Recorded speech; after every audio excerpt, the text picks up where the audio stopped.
तो पिछले में हमने आपको बताया था क्यू वैल्यू का कैलकुलेशन और काइनेटिक एनर्जी के टर्म में और reactants and product of mass of the product के टर्म में। अब आते हैं फिजन एंड फ्यूजन। तो चाहे वो फिजन रिएक्शन हो चाहे वो फ्यूजन रिएक्शन हो, दोनों ही रिएक्शन में एनर्जी जो होगी वो हमेशा रिलीज होती है।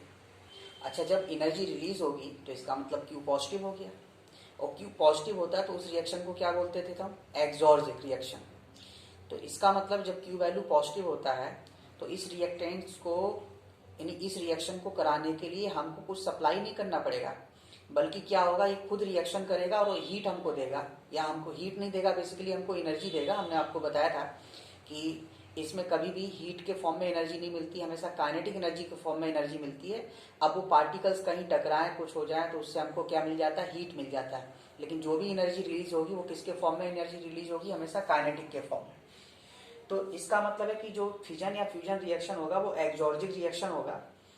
अच्छा, ये रिएक्शन को कंडक्ट नहीं कराना पड़ रहा, बल्कि अपने आप से कंडक्ट हो रहा है क्योंकि हीट रिलीज कर रहा है। अच्छा, ये तो तभी संभव है, और ये दोनों के लिए, चाहे फिजन हो चाहे फ्यूजन है, ये तो तभी संभव है जब बाइंडिंग एनर्जी पर न्यूक्लियन, मतलब प्रोडक्ट कहाँ की तरफ जा रहा है, जो रिएक्टेंट्स हैं वो ऐसे कुछ कर रहे हैं जिससे कि वो स्टेबल पार्टिकल्स बनाए, स्टेबल न्यूक्लियस बनाए।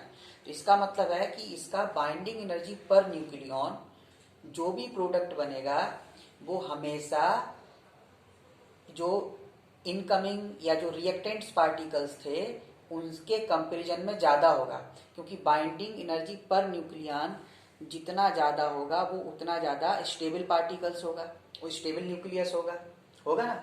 अब स्टेबल कौन है नहीं है वो कैसे पता चलता है? ग्राफ से। ग्राफ के लिए कोई फॉर्मूला नहीं है, ये तो एक्सपेरिमेंट करके प्लॉट किए गए, तो वो है, इसके लिए कोई इंपेरिकल फॉर्मूला नहीं है।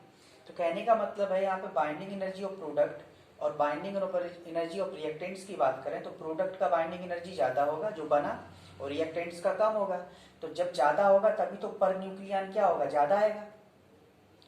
बाइंडिंग एनर्जी टोटल ज्यादा होगा तो पर न्यूक्लियन भी क्या होगा? ज्यादा होगा। और ज्यादा हमने ऐसे आइडिया कैसे लगाया? वो ऐसे लगाया कि ये अपने आप से रिएक्शन हो रही, तो अपने आप से कैसे हो सकता है? अपने आप से तभी हो सकता है जब ये अनस्टेबल हो और स्टेबिलिटी की तरफ भाग रहा हो।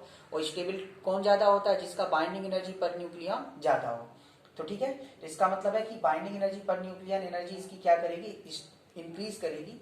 अब ये होता कैसे है?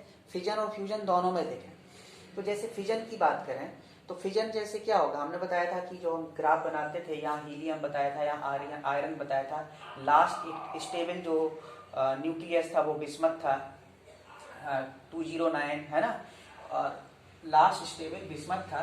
इसके बाद के जो थे वो कैसे थे? वो अनस्टेबल थे।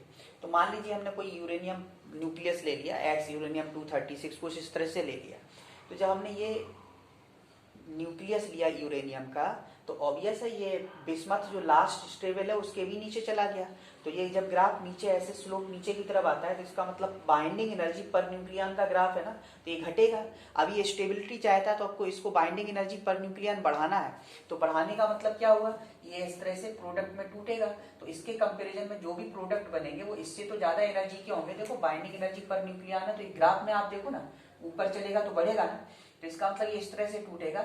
हम ये भी कह सकते हैं ना कि इधर क्यों नहीं टूटा भाई, इसके आगे भी तो कुछ कंपाउंड कुछ भी न्यूक्लियस हो सकते हैं, उनमें टूट जाता, लेकिन उनमें टूटता तो न्यूक्लियस पर न्यूक्लियस एनर्जी और घटेगा, और ये तो स्टेबिलिटी के लिए तोड़ रहा है। तो टूटेगा तो कहाँ? इसके ऊपर वाले एलिमेंट्स में टूटेगा। ये क्या करेगा? इसके ऊपर वाले एलिमेंट्स में, ऊपर वाले का मतलब जिसकी बाइंडिंग एनर्जी इससे ज्यादा हो, जिससे कि वो स्टेबिलिटी की तरफ भागे।